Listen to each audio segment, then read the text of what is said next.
Олай болса, психолог ахуалымызды жақсартып алайық, оқушылар орнынан тұрайық.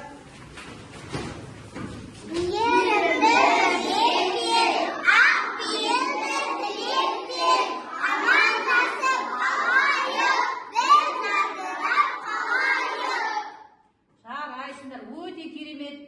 Отыра қойыңдар.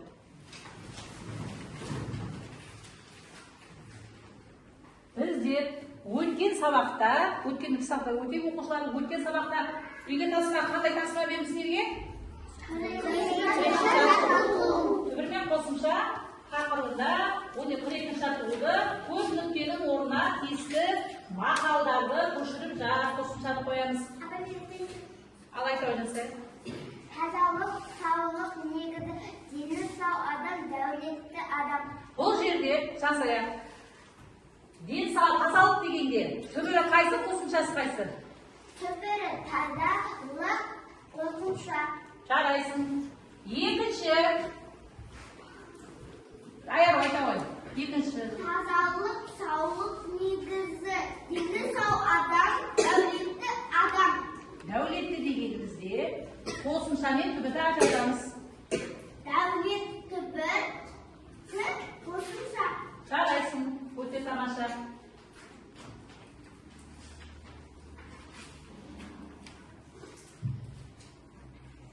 Енді сабағымыз бастамас бұрын бізден қазір бортфел ойынын әдісімен бастаймыз. Бұл жерде түбір мен қосымшаны ажыратамыз оқушылар. Әр топтан екі оқушыдан келін. Келсін. Қайсы кел. Әдет келе ғой.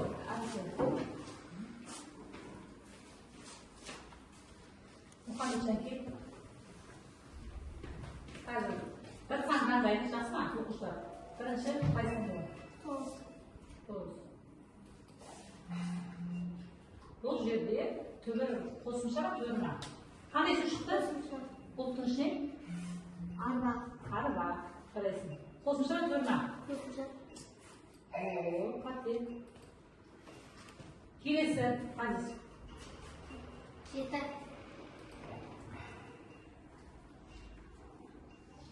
Қарайсың. Балалар. Түбірма қосымшасы бар ма? Қосымша. Қарайсың. Өте дұрыс па екен? Өте қарайсың. Отыра қойды.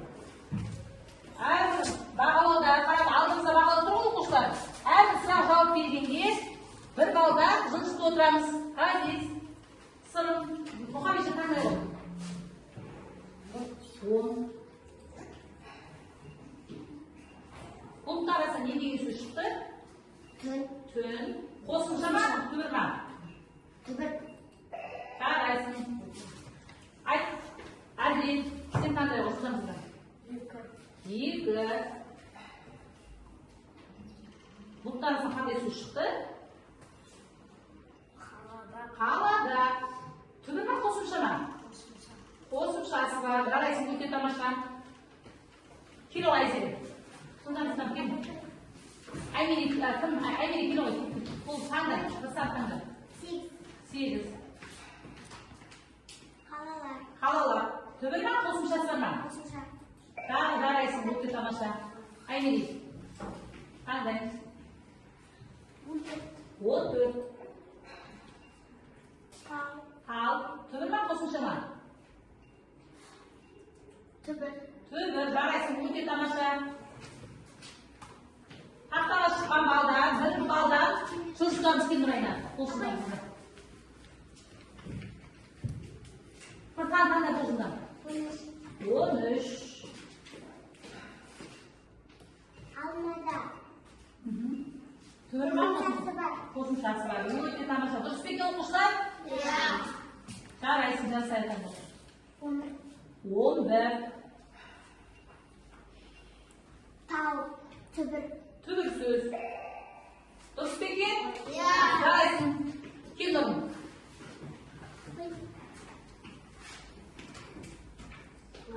9. Арба. Қосымша ма, түбір ма? Түбір сөз. Жарайсың. Дұрыс па екен оқушылар? Иә. Өте дұрыс. Нұрсұлтан кел. Кел бұл қыздан. Қандай таңдайсың? Қайсың? 5. Не деген сөз? Мектеп. Мектепте. Түбір ма, қосымшасы бар ма?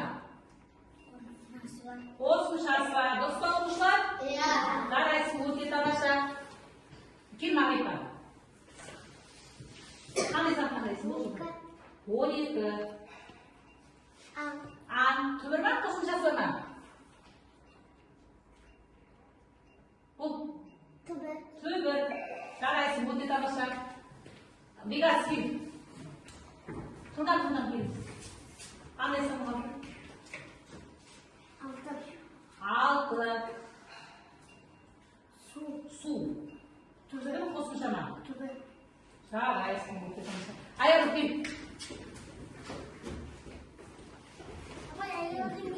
Шығасың. 4. Қандай жүргіш? Бұны алайсың? Тамақ. Тамақ. Түбір ме, қосымша ма? Түбір. Жарайсың, кел тұрасың. Жылдам келеміз. 3. 3. Не деген сөз шықты? Үлкендер. Түбір ме, қосымшасы бар ма? Қосымшасы бар. Дұрыс па екен оқушылар? Иә. Әр сұраққа жауап берген оқушылар бір балдан жұмысты отырғаны шақса. Кел, айт болады. Келе ғой. Айдар кел. Бұл жылдан. Бұл ең соңғы. Бір балда өзі. Не деген сөз шықты? Сыныбы. Түбір ме, қосымшасы бар ма? Қайсы? Сыныбы. Түбір ме? Дұрыс па оқушылар? Жоқ. Қосымша. Жарайсың, отырып. Олай болса, бүгін біздер сабағымызды түбір мен қосымшаның 4-ші сабағына келді оқушылар. Бірінші тақырыпты ашу үшін біздер түбір мен қосымшаны таныстық па? Біздер ажыратып білеміз ғой. Түбірдің белгісі қандай болады оқушылар? Айшық. Болады, жарайсыңдар. Бүгінгі сабағымыздың тақырыбы түбір мен қосымша. Бүгін сабақтағы мақсатымыз өлеңнің тақырыбы мен тірек сөздердің негізінде мазмұн болжаймыз. Түбір мен қосымшаны ажыратасыңдар. Көпнің орнына керекті сөздерді қойып, өлеңдерді көшіріп жазамыз оқушылар. Бірінші 44-ші жаттығуды қарайыңдар. 44-ші жаттығуда суретте не көрдіңіздер оқушылар? Қай мезгіл көрдіңіз? Қыс мезгілі. Бұл жерде топтық жұмыс әр топқа бір жұмыстан береміз. Соған өздері әңгіме құраймыз. Топтық жұмыс келіңдер. Барлығын ойласа кезде әңгіме құрастырамыз оқушылар.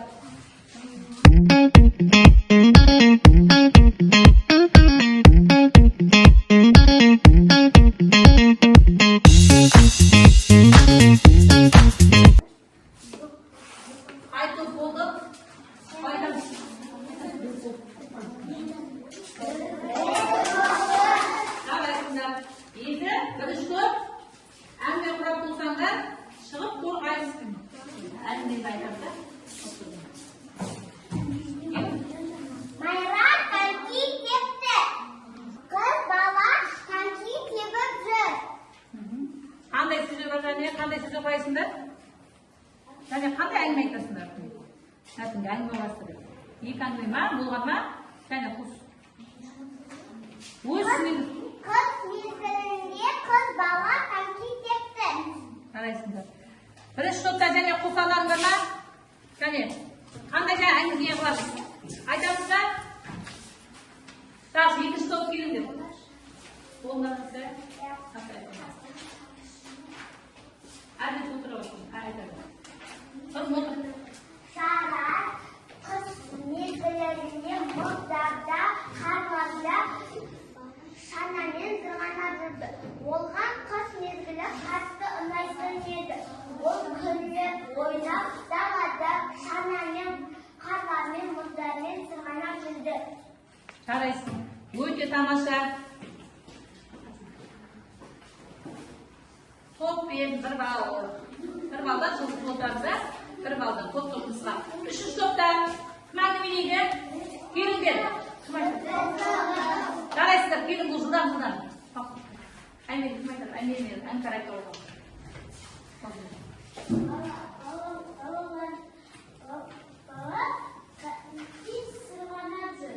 Шаңғы сырғанап жүр. Мұздардан сырғанап балалармен ойнап жүр. Жарайсыңдар. Жақсы. Солай болса, енді қыста қандай қысқы ойындар білесіңдер оқушылар және? Ал айт, әдеп айт. Шуламаймыз, жайлап айтамыз. Қандай ойындар білесіз? Иә, жарайсың, отыра ғой. Іңкәр айта ғой. Қыста коньки, сырғанау, шаңғы. Мағай айта ғой. Балалар ақылы жасатуды өте ұнатады. Жақсы. Қысқы ойындар, қандай ойындар білеміз кәлем? Мұхаммедші айта ғой. Мұхаммедші. Әрбір жауап берген оқушылар бір бала жылып отырамыз. Қыста сырғанақ тебеміз. Жарайсың. Жәмия Ғазиз.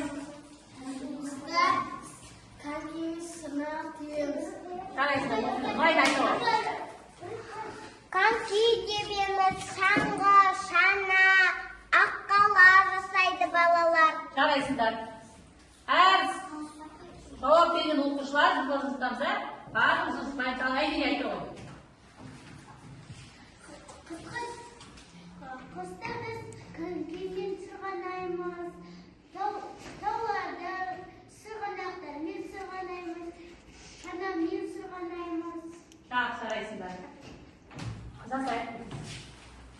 Қыста балалар аққала суығы ойнайды, бір-бірімен қару атысып ойнайды, шанамен сырғанайды, коньки тебеді.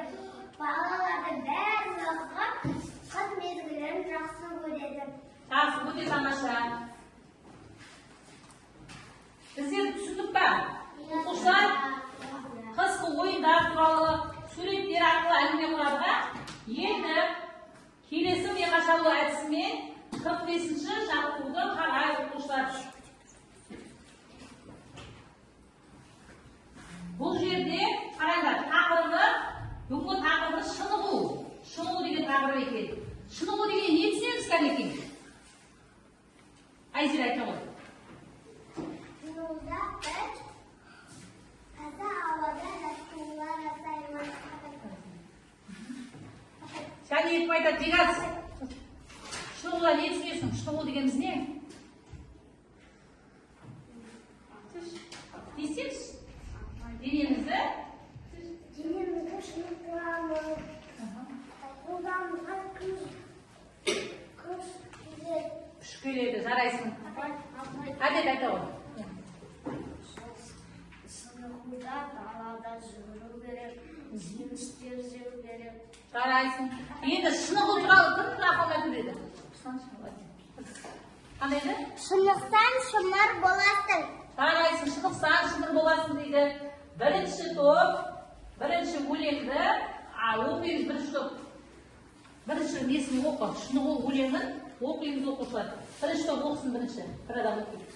Кереметтен көрем де, таңғаламын төлемге, аязда да бұл ағаш шомылады өзенге. Бұл жерде, оны тұр, Айнұрайда. Бұл жерде не түсіндің өлеңнен? Бұл не, қандай мезгіл туралы айтылған, не түсіндің? Бірінші айтты. Бұл жерде қарамен жазылған сөздің түбірмен қосымшасын табамыз сосын. Төлем, түбірге қосымша. Жарайсың. Екінші топтан аяқ оқиын. Көтерісіп керегін, кейде менде еремін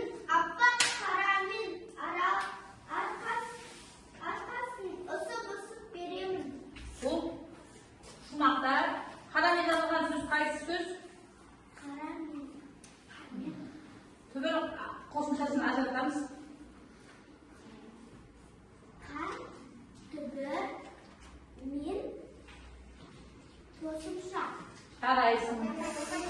Үшінші топ. Лигация тобы. Талай жаулап өмір күлім дейді олдыма. Кісілік дейді балақай болмас үшін болдыма. Жазда мен де сыныптым, ағадан көп кісі ұқтым. Атаймен бұрын қырғайым. Кім деген атыңыз ғана екен? Қарайсың. Бұл жерде қарамен жазылған түбірі қайсы, қосымшасы қайсы? Лигация. Бала түбі қай қосымша. Жақсы. Енді бұл өлеңге не түсінік оқытады сіздер? Енемізді не істейді? Аяғында жығылады дейді, өзіне ғасық болады екен. Ат па қалмен не істейді? Атын не істеймін дейді? Ысып беремін дейді. Жазылған сөздердің қосымшасын көріңіз. Қарамен жазылған сөздердің қосымшасын көріңіз. Жазып береміз да, көшіртеміз бұл жылдарымызда. Бірінші шумақтағы қандай сөз еді? Өлеңге қосымшасымен ажыратамыз. Екінші үшінші қандай? Қандай шықты? Балақай. Өлеңге қосымшасын жазамыз.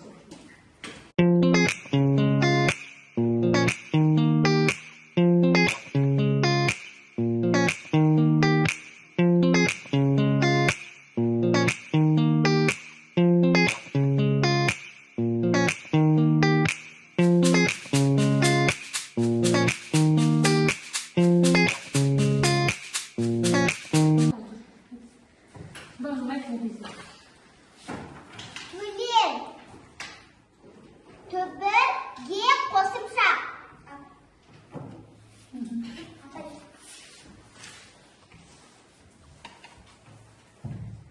Ал айтып отырсыз. Қожыларымызға айтамыз.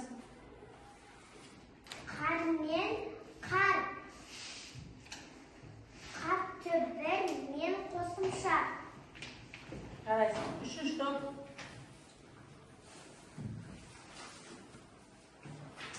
Балақай, бала түбі қай қосымша. Қарайсыңдар. Әрбір жауап берген оқушылар бір балдан жылжытып отырамыз оқушылар. Енді олай болса сергіту сәтін жасаймыз. Орнымыздан тұрайық.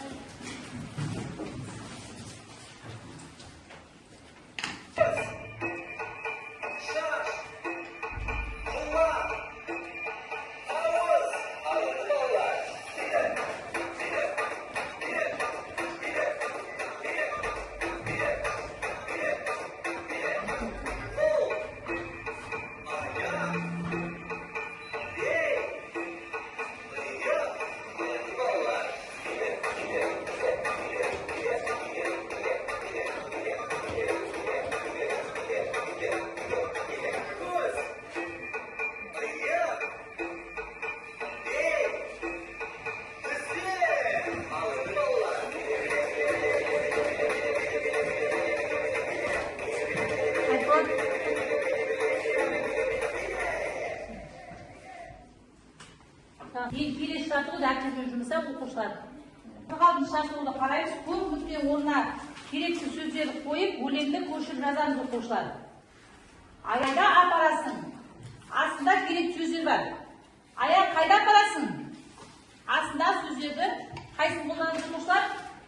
Ғарышқа, жарысқа деген сөздер бар екен.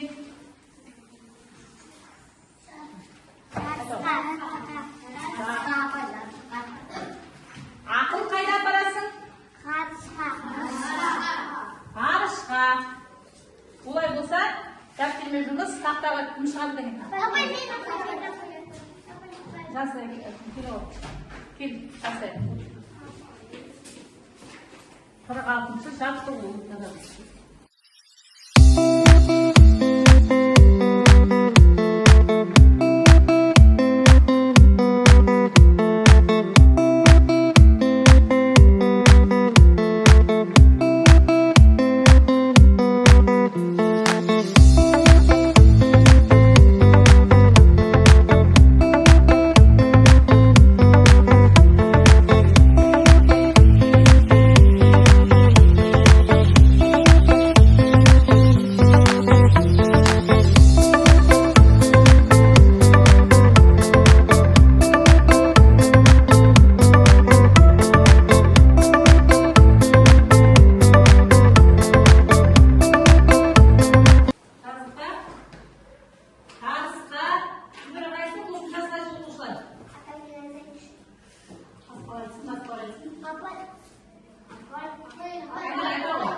әріптерден сөз құраймыз. Алдарыңызға мына жерде оқушылар сайқымазаққа біздер өзіміз гарпенмен жазасыздар, көмектесеміз, жақсы.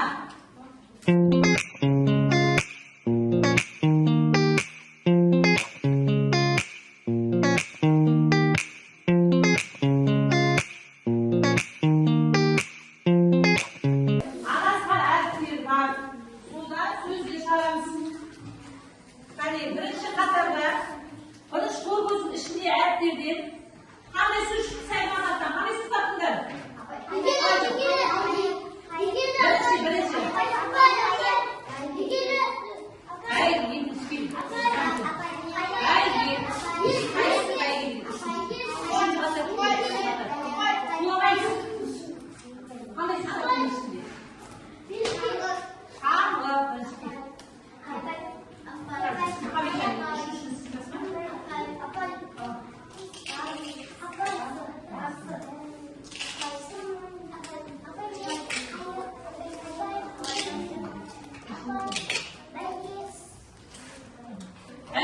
Бірінші Мұхамеджанның қапты. Үшінші қатарасы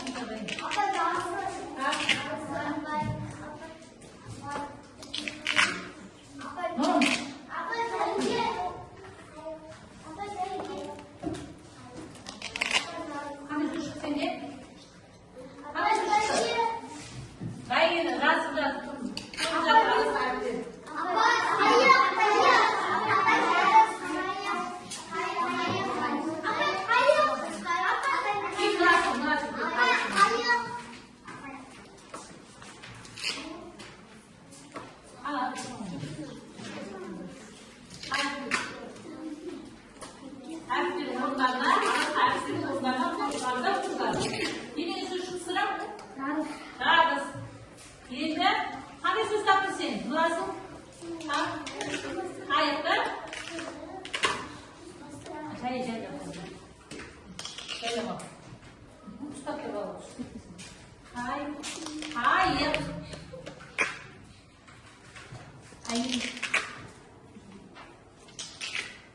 Не деген сөз Нұрасыл?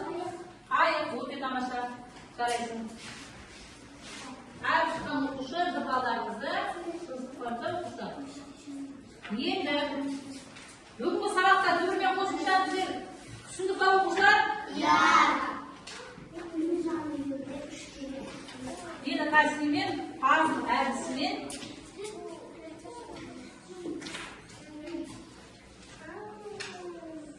енді шықпаған оқушылар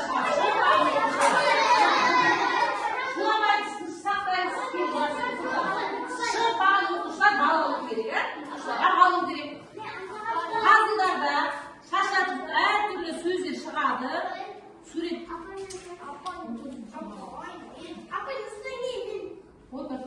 Шықпаған балдар. Мына жерде түбірмен қосымша табатын қосымшасын. Қандай сөздер айтады?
Үйде тапсырма, үй жұмысы 48 жаттығуды аламыз оқушылар. Жаттығу басында жатқа жазамыз, жақсы ма? Ескекті есен, естен еседі, есекшілер есен, естен ескекті еседі. Қарап есіңіздер. Соңғы келе жазып келеміз. Енді қазір қосымша тапсырманы нұрғайыз. Мына жерде итті тек қана түгі сөздермен сүйетке жеткіземіз оқушылар. Түгі сөз білеміз ғой? Онан жылдама.